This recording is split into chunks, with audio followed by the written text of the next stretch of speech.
Ang pamagat po ng ating lesson ngayon, mga kapatid, ay ang alipin at ang apostol.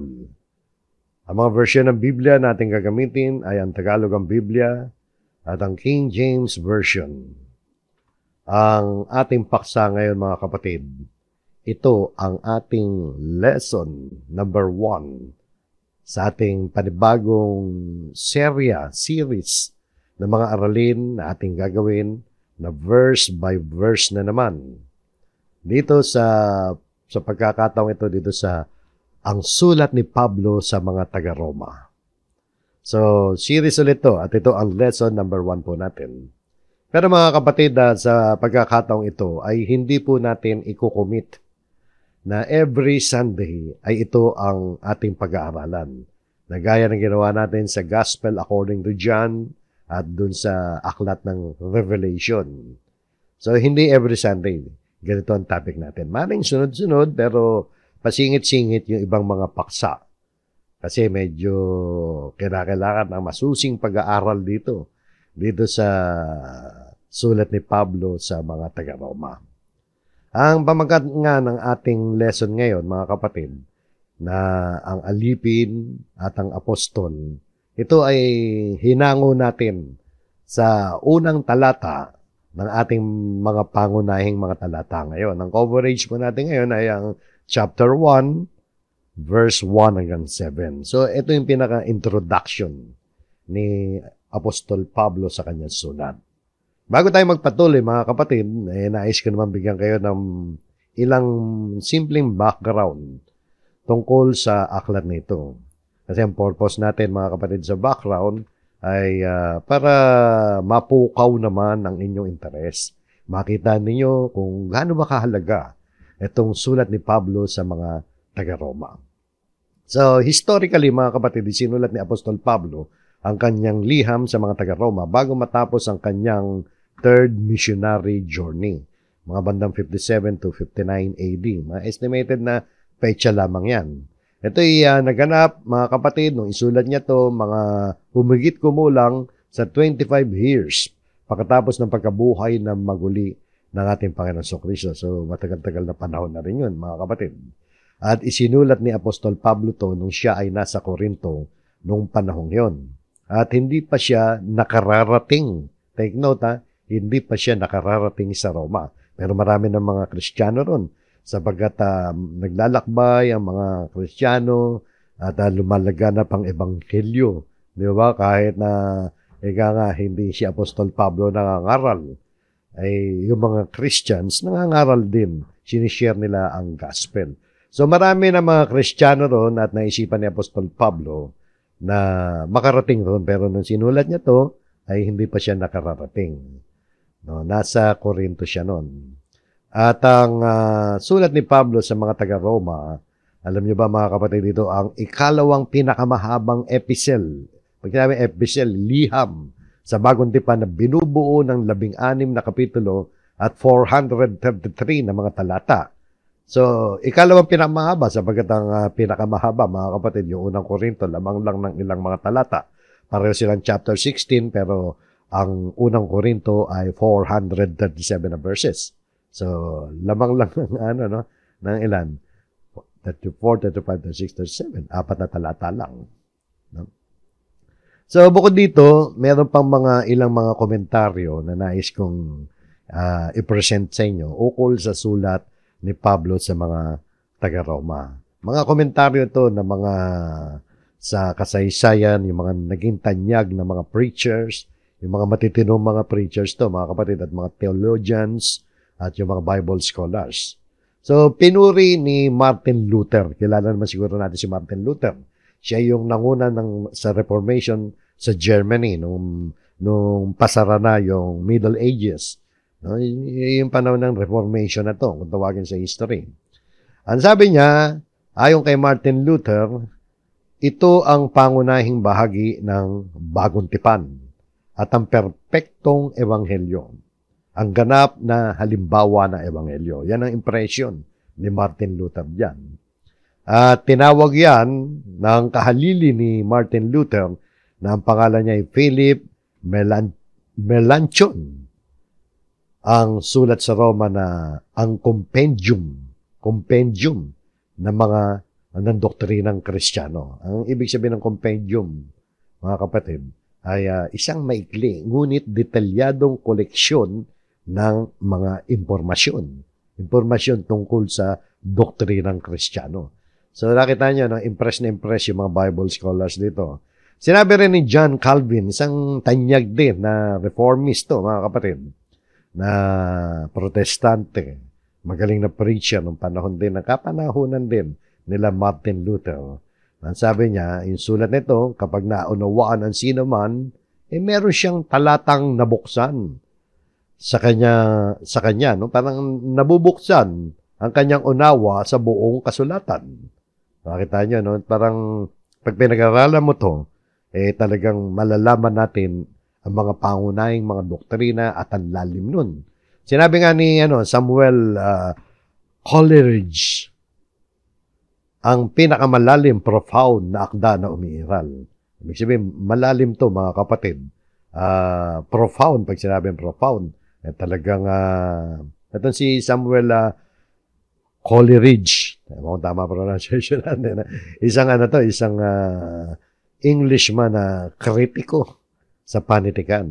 At nakita niya na profound, malawak, itong sulat ni Pablo sa mga taga-Roma. Malawak ko talaga malawak to, mga kapatid. Kaya sabi ko sa inyo kanina, hindi natin i-commit na every Sunday ito.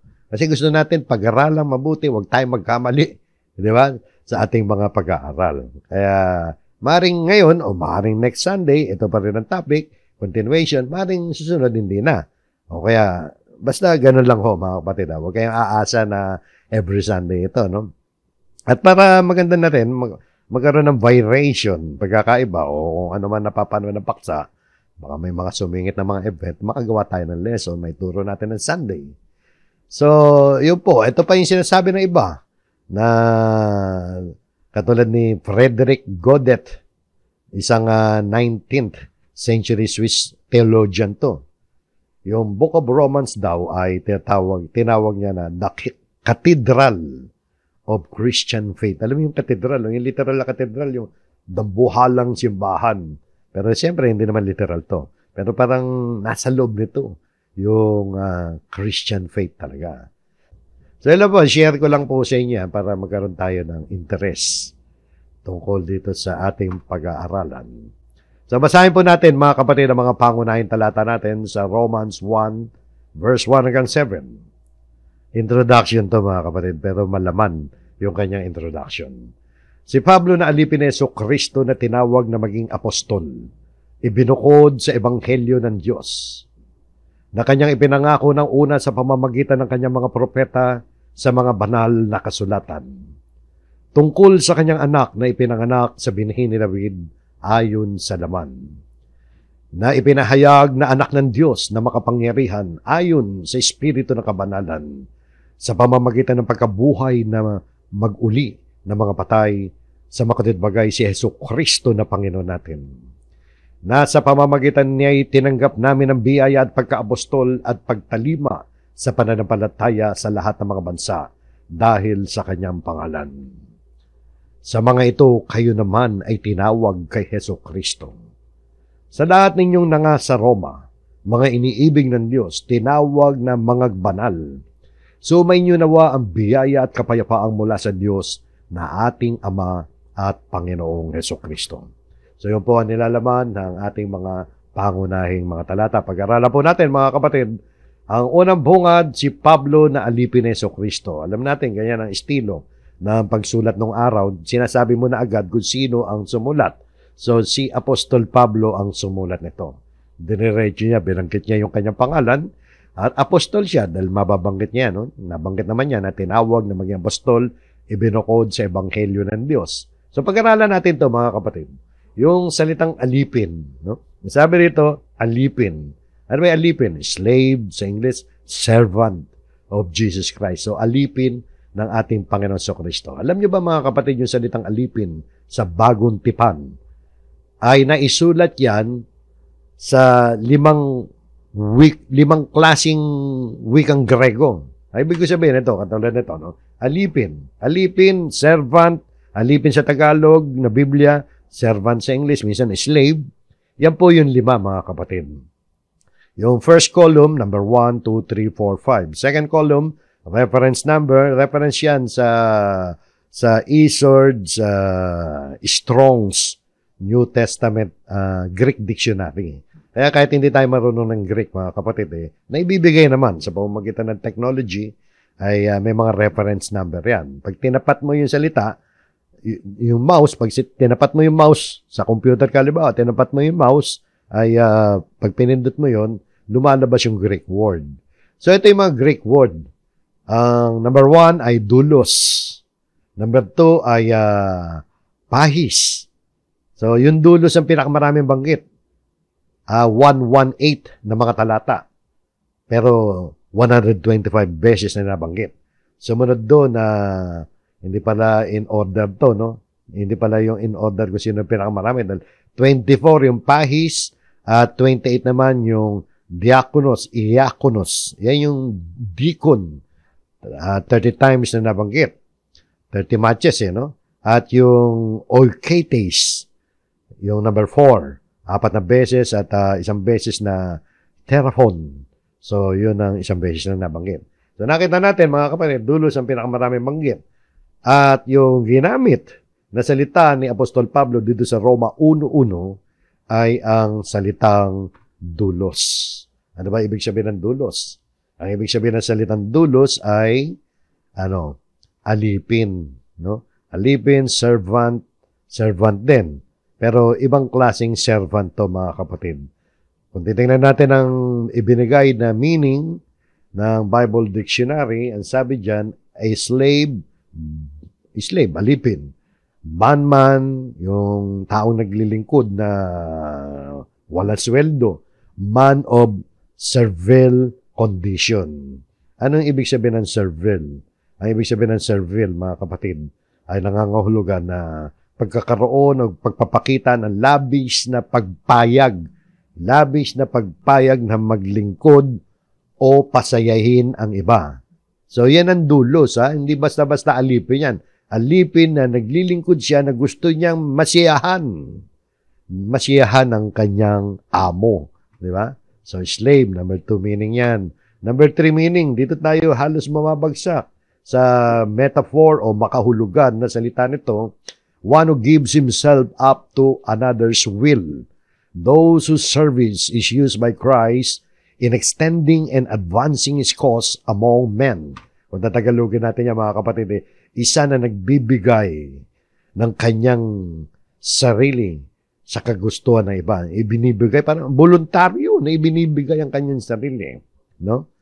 Para sa kagustuhan ng iba, yaong ang paglilingkod ay ginagamit ni Christ, ni Kristo. Yan yung dulos, yung paglilingkod niya, ginagamit ni Kristo sa pagpapalawak at pagsusulong ng kanyang layunin sa mga tao. At sa ilalim niya, ng kahulugan niyan, sabi rito, a devoted to another, to the disregard of own's interest. Ibig sabihin, isinasa isang tabi niya ang kanyang interest para makapaglingkod lang.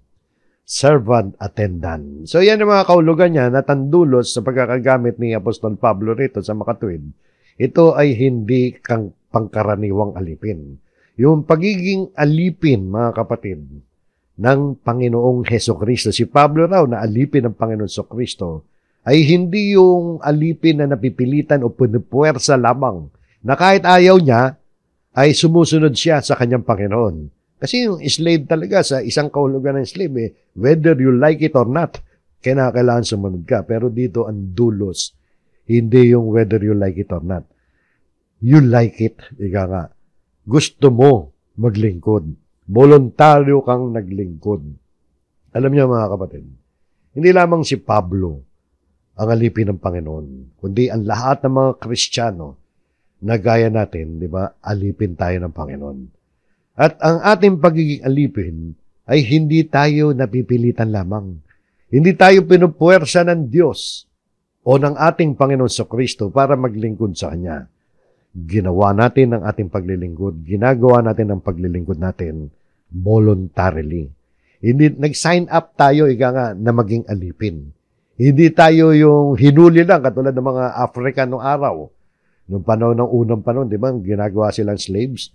Talagang sa ayot sa gusto nila, puwersahan silang kukunin mula sa Africa at dadali sa Amerika at dadali sa Inglaterra para maging slave. Hindi po ganun ang ating pagiging alipin. Ang ating pagiging alipin ay dulos. Dulos tayo ng Panginoon. Yung dulos, yung pagiging alipin natin. Voluntarily, buong puso. Sabi nga rito sa Efeso, mga kapatid, 6:5, para sa atin to, bagamat ang sulat nga para sa Roma, pero ito naman taga-Efeso, generally, ito, sulat sa Efeso, ito ang ating pagiging alipin. Ang sabi rito, mga alipin, magsitalima kayo sa mga yaong ayon sa laman ay inyong mga Panginoon. So, bagamat ang tinutukoy dito ay yung mga alipin na meron mga Panginoon sa laman. Ibig sabihin mga amo. Sa panahon natin ngayon, wala namang alipin o slave. Di na uso yan. Bawal nga yan. Pero meron sa tayo, marami sa atin, empleyado. Nasa ilalim tayo ng ating mga amo. Marami sa atin naglilingkod, empleyado ka ng kumpanya, kahit anong ranggo mo rin, kung hindi ikaw may-ari ng kumpanya, alipin ka niya. Pero hindi alipin na katulad ng iniisip natin, di ba? Ang sabi sa atin dito, kung tayo empleyado, alipin tayo, o under tayo ng sino mang authority, o Panginoon, o amo, magsitelema daw tayo sa mga yaong ayon sa laman ay inyong mga Panginoon. Yan ang mga Christians.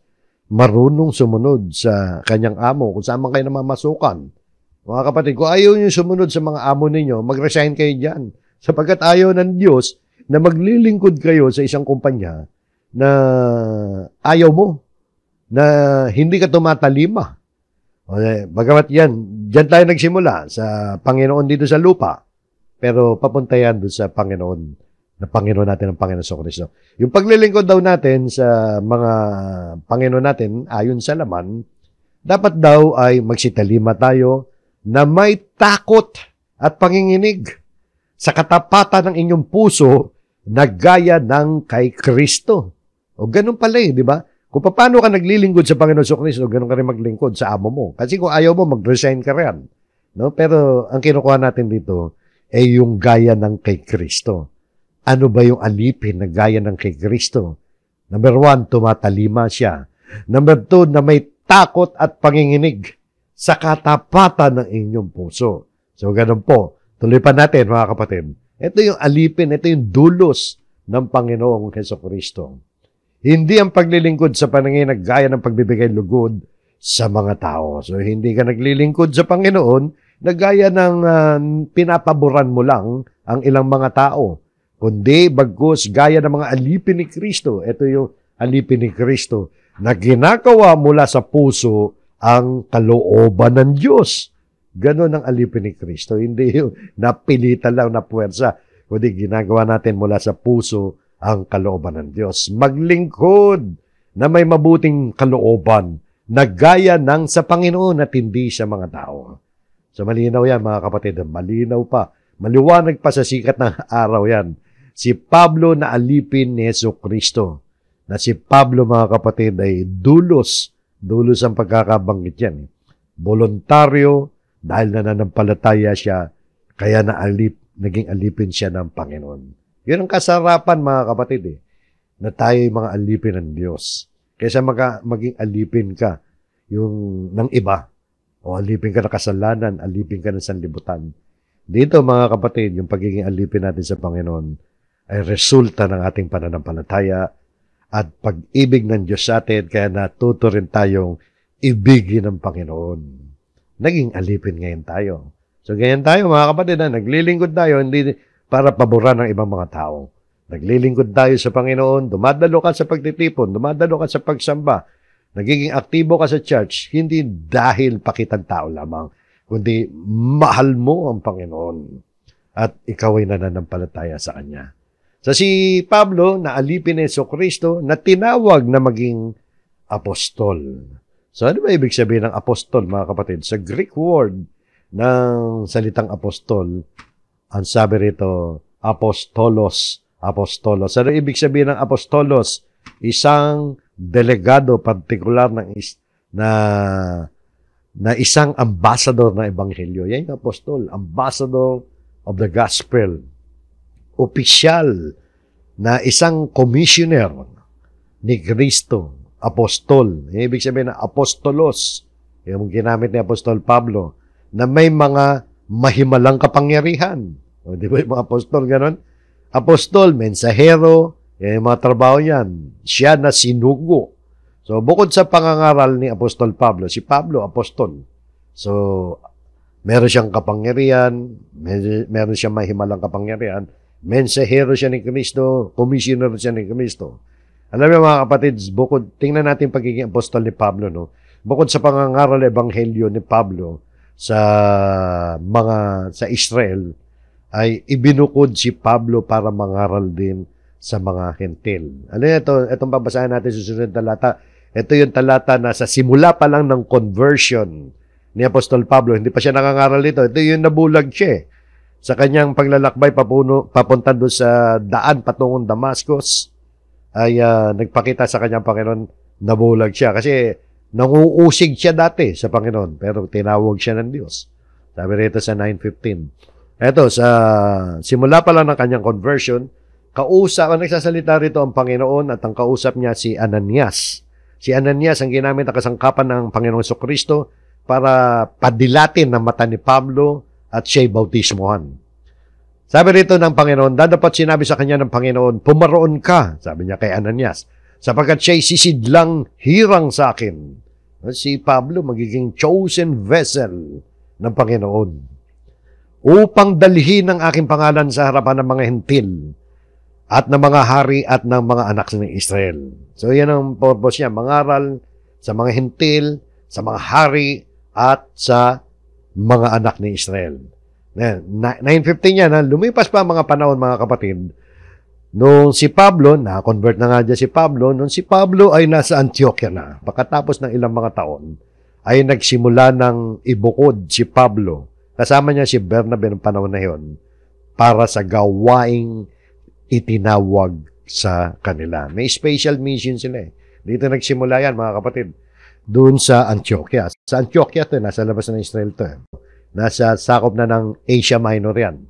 At nang sila'y nagsisipaglingkod sa Panginoon in church doon sa Antioquia, at nangag-aayuno, ay sinabi ng Espiritu Santo, ibukod ninyo sa akin si Bernabe at si Saulo sa gawaing itinawag ko sa kanila. So diyan nagsimula mga kapatid, ang first missionary journey ni Pablo sa mga hentil.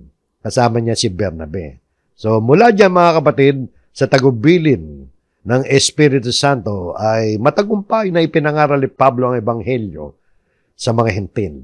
At sa pangyayaring ito mga kapatid ay talagang nabuksan ang pintuan ng pananampalataya sa mga hentil. Sa tala ng Biblia na matapos na ang first missionary journey, bumalik na siya sa kanyang pagdaan sa Jerusalem bago siya bumalik doon sa Antioquia. Ang sabi rito, at nang sila'y, chapter 4 din lumipas na yung panahon, naglakbay sila, bumalik na sila.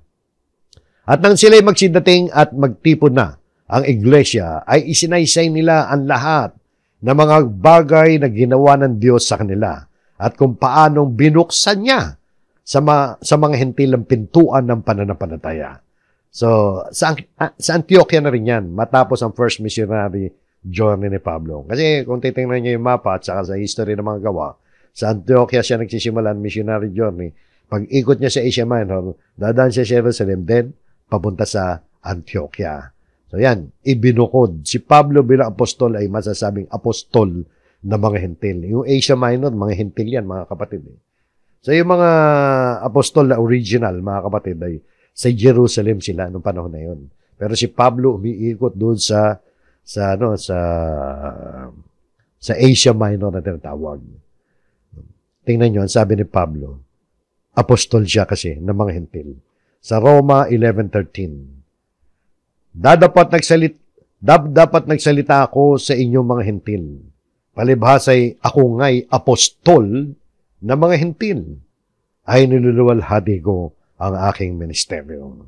So, si Pablo, mga kapatid, yung sinasabi niya rito na tinawag na maging apostol. Bagamat hindi siya kasama sa mga original na 12 Noong nabubuhay pa si Kristo, sapagkat di pa siya mananampalataya nun.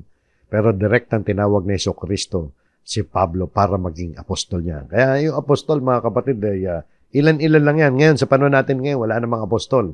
Kung may mga nagpapanggap man ng mga apostol, abay, mag-ingat-ingat kayo yan. No? Wala nang apostol ngayon. Ang apostol natin, sila pa rin. Nakasulat ng kanilang mga aral. Nakabatay sa mga apostol ang ating mga aral.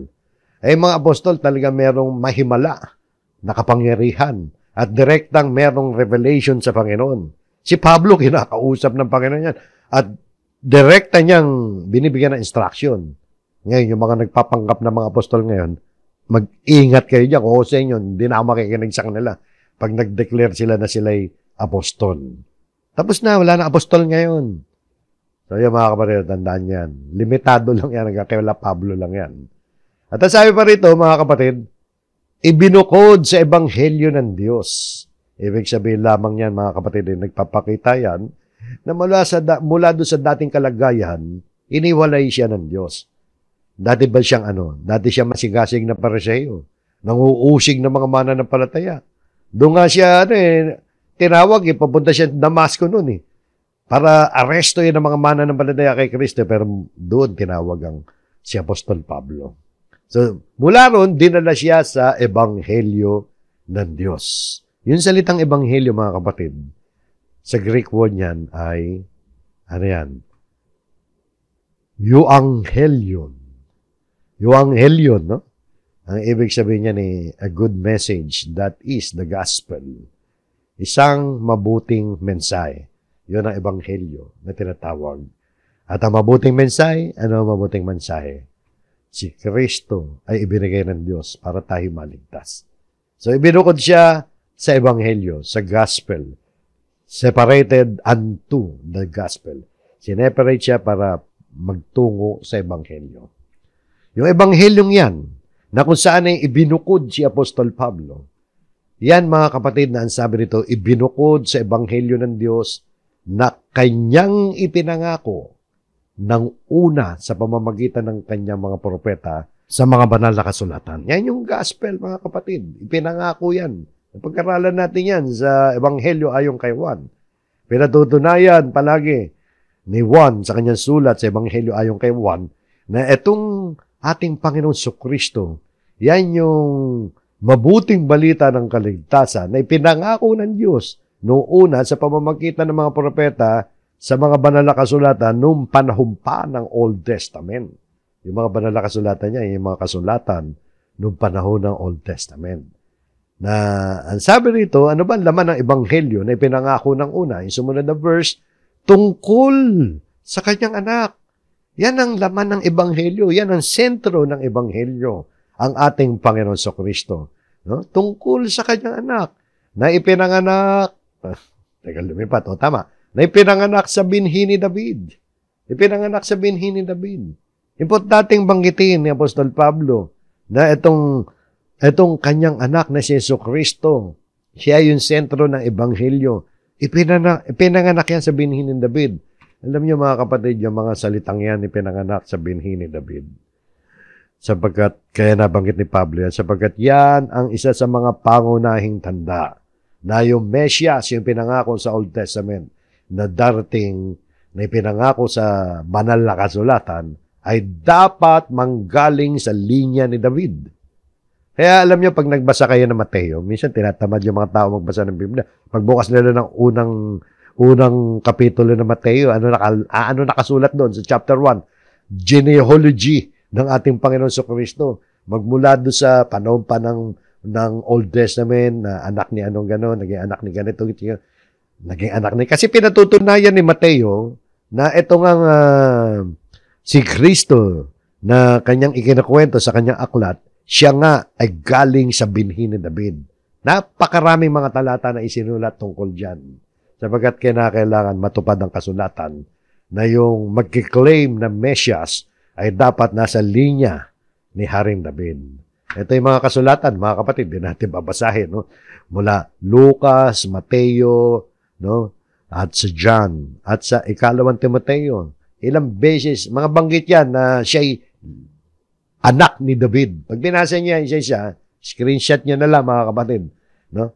Pag binasa nyo yan isa-isa, yung mga talatang yan yung mga talatang nagbabanggit na si Jesucristo ay anak ni David. So, yun. Importante yun. So, tungkol sa kanyang anak, tungkol sa ating Panginoon Jesucristo, na ipinanganak sa binhi ni David ayon sa laman, then, sumunod na talata, na ipinahayag na anak ng Diyos. So, idineclare siya, ipinangaral siya, ibig sabihin, na siya ay anak ng Diyos. Anak ng Diyos, paano siya ipinahayag? Na may kapangyarihan ayon sa Espiritu ng Kabanalan. Yung may kapangyarihan with power sa pamamagitan ng, o ayon sa Espiritu ng Kabanalan. Espiritu ng Kabanalan, maaaring tumutukoy yan sa Espiritu Santo. Sapagkat yung ginawa ng ating Panginoon Jesucristo, kasama niya rin yung Holy Spirit na ginawa niya yun. Pero paano ba ipinahayag na may kapangyarihan ayon sa Espiritu ng Kabanalan yung pagiging anak ng Diyos ng ating Panginoon Jesucristo sa pamamagitan ng pagkabuhay na maguli ng mga patay sa makadadbagay sa Jesucristo na Panginoon natin. So nangyari ang pagpapatibay ng pagpapahayag na si Jesus ay anak ng Diyos nang siya ay nabuhay na maguli sa mga patay. Ang pagkabuhay na muli, yung pagkabuhay na maguli ni Jesucristo, yan ang isa sa pangunahing doktrina kapag ipinangangaral ang Ebanghelyo. Palaging ganyan yan, mga kapatid. Yung mga ngaral ng mga apostol, pinapangaral nila na ang Diyos ay isinugo ang kanyang anak, namatay at nabuhay na maguli, umakyat sa langit at muling babalik. Yan ang major doctrine ng Christianity. Mahalaga ang pagkabuhay na maguli ng ating Panginoon Jesucristo. Nasabi rito sa munod na verse, na sa pamamagitan niya'y tinanggap namin ang biyaya at pagka-apostol. Sa pamamagitan ng ating Panginoon Jesucristo ang ibig sabihin yan. So, dalawang salita yan, mga kapatid, na pinagsama. Hindi pwede mag-iwalay. Ano yung sinasabi ko? Tinanggap namin ito yung dalawang salita, ang biyaya at pagka-apostol. Ibig sabihin, sa pamamagitan ng Panginoon Jesucristo, natanggap ni Pablo yan. At tinawag niya na biyaya at pagka-apostol. Huwag mo pag-iwalayin yan, yung biyaya at pagka-apostol. Bagamat mayroong pagkakaiba ng kahulugan niya. Pero dito, ginamit ni Pablo na magkasama. Biyaya, alam natin ang biyaya. Kapag sinabing biyaya, ang biyaya, hindi mo makakamit niya sa sarili mo pagsisikap. At ang pagka-apostol, hindi rin makakamit sa sariling pagsisikap. Yan ay appointment ng Panginoon Jesucristo kung sino man ang kanyang inappoint. Kaya yung mga nagkiklaim na apostol, medyo malabo yan. Tapos na yung mga apostol, inuulit ko. Sapagkat dito sa Biblia, yung mga naging apostol talagang sa pamamagitan niya ng biyaya. Kaya natanggap nila yan. At inappoint sila. Apostol, talagang meron kang direct appointment sa Panginoon. So yun po, mga kapatid. Ibig sabihin, si Pablo talagang sinugo ni Kristo. Alang-alang sa pangalan ni Kristo o alang-alang sa karangalan ni Kristo. Kaya isinugo yan para ipangaral ang Ebanghelyo. Bakit? Ibig sabihin na nun dahilan kung bakit sa pamamagitan ni Jesucristo tinanggap nila Pablo ang biyaya at pagka-apostol. Bakit ba ibinigay ang biyaya at pagka-apostol sa kanila? Eto, mga kapatid, sumunod na parirala. Sa pagtalima sa pananampalataya sa lahat ng mga bansa dahil sa kanyang pangalan. Yan ang dahilan Pag binasa niyo English yan ang lumalabas na dahilan Tingnan nyo, yung pagkakasulat sa wikang English sa King James Version, by whom we have received grace and apostleship. Why? Why receive grace and apostleship? Through Christ, for obedience to the faith among all nations for His name. For obedience to the faith. Diba? Dahilan yan kung bakit merong biyaya at pagka-apostol na natanggap nila mula sa Panginoon Jesucristo upang tumalima sa pananampalataya ang lahat ng mga tao. Hanggat maaari lahat sana. Dahil sa pangalan ng ating Panginoon Jesucristo. So, tumalima sa pananampalataya. At sa pagtalima sa pananampalataya sa lahat ng mga bansa, kasama tayo dyan, mga kapatid. Kasama tayo sa pangangaral ng mga apostol na dahil sa kanilang pangangaral, ay nagawa nating tumalima sa pananampalataya dahil sa pangalan ng ating Panginoon Jesucristo. Anong katunayan na kasama tayo dyan? Yung sumunod na talata, sa mga tumalima sa pananampalataya. O kasama yung taga-Roma at kasama rin tayo sapagkat tayo tumalima rin naman sa pananampalataya. Sa mga ito, kayo naman ay tinawag kay Jesucristo. Tinawag din tayo sa ating Panginoon Jesucristo. Yung mga taga-Roma, okay, mga taga-Roma sinusulatan, pero hindi ba tayo tumalima rin sa pamamagitan ng pangangaral ng mga apostol? Umusbong ang pananampalataya sa atin, tinanggap natin, dahil naunawaan natin ang mensahe ng Ebanghelyo. Kaya tayo man mga kapatid, gaya ni Apostol Pablo, hindi man tayo apostol, ngunit dahil sa pagtugon natin sa panawagan ng Diyos sa pamamagitan ng Ebanghelyong kanilang ipinangaral, mga alipin din tayo ng Panginoon Jesucristo. Alipin, alam natin alipin ha? Dulos, hindi yung alipin na pipilitan lang. At bilang mga alipin ng Panginoon Jesucristo ay naglilingkod din tayo na hindi naman tayo pinipilit, hindi tayo pinuwersa. Voluntaryo tayo naglilingkod kay Kristo dahil naunawaan natin ang pagliligtas ng Diyos sa pamamagitan ng pangangaral ng Ebanghelyo. Kaya dahil dyan, mga kapatid, dahil alipin din tayo ng Panginoon, ay nararapat na tumugon din tayo sa utos ng Diyos at kasama sa utos ng Diyos na ating tinutugon ay yung tagubilin ng Panginoon Jesucristo na may kaugnayan dito sa pinag-uusapan natin na Ebanghelyo. Mga kapatid, ito yung pangunahing tagubilin sa atin, mga kapatid, ng Panginoon Jesucristo. Bagamat hindi tayo kasama rito noong una, pero dahil sa ating pananampalataya, nasama tayo dahil naging alipin din tayo ng Panginoon Jesucristo. Naging mga dulos ng ating Panginoon Jesucristo. Sabi ng Panginoon Jesucristo dito sa 16:15, bago siya umakyat sa langit, ang tagubilin niya. At sinabi niya sa kanila, magsiyaon kayo sa buong sanlibutan at inyong ipangaral ang Ebanghelyo sa lahat ng kinapal. Ipangaral daw ang Ebanghelyo sa lahat ng kinapal. Ang sumasampalataya at mabautismohan ay maliligtas. Dadapot ang hindi sumasampalataya ay parurusahan. Napakahalaga ang pangangaral ng Ebanghelyo. Kaya mga kapatid, kahit hindi man tayo apostol, kahit hindi tayo sinugo ng Panginoong Jesucristo, pero mga dulos tayo ng Panginoon, alipin tayo ng Panginoon, dapat ay magkaroon tayo ng bahagi sa pangangaral na Ebanghelyo. Ano man, maaaring hindi ka direktang namamahagi, pero tinutulungan mo naman yung mangangaral.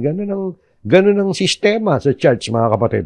Hindi naman lahat tayo nangangaral, pero kung tumutulong tayo sa mga nangangaral, sinusuportahan natin ang mga nangangaral, tumutulong tayo sa pagpapasigla ng mga gawain sa pagmimisyon, nag-iimbita tayo ng mga tao, para na rin natin ipinangangaral ang Ebanghelyo.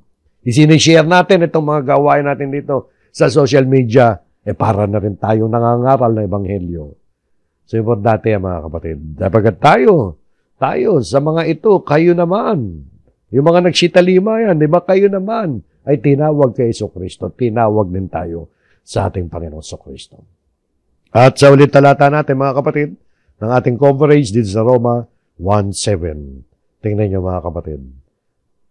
Uling talata to, pero ito yung pinaka-introduction, kasama dito sa introduction ni Apostol Pablo. Sa lahat ninyo na nga sa Roma, mga iniibig ng Diyos, tinawag na mga banal. O yung mga mananampalataya sa Roma na sinulatan ni Pablo, sila yung mga iniibig ng Diyos, di ba? Malinaw naman. Sila yung mga iniibig ng Diyos dahil nga sila ay tinawag kay Jesucristo. Sila'y tumalimat sa pangangaral ng Ebanghelyo. Hindi lamang mga taga-Roma muli. Kaya pinag-aaralan natin itong Biblia. Inire-relate natin palagi sa atin yan. Hindi lamang ang mga taga-Roma. Ang lahat ng mga iniibig ng Diyos, sila yung mga tinawag para manampalataya kay Kristo. Ano ngayon? Inaasahan na mamuhay tayo sa kabanalan. Sabi kasi, mga iniibig ng Diyos, tinawag na mga banal. Called to be saints. Mga saints pala tayo. Tinawag tayo para maging santo. Hindi yung santong rebulto, mga kapatid. Hindi yung saints na dinadalanginan. Doon lang yun sa inimbentong aral ng ating naagis ng reliyon. Yung mga saints dinadalanginan, hindi.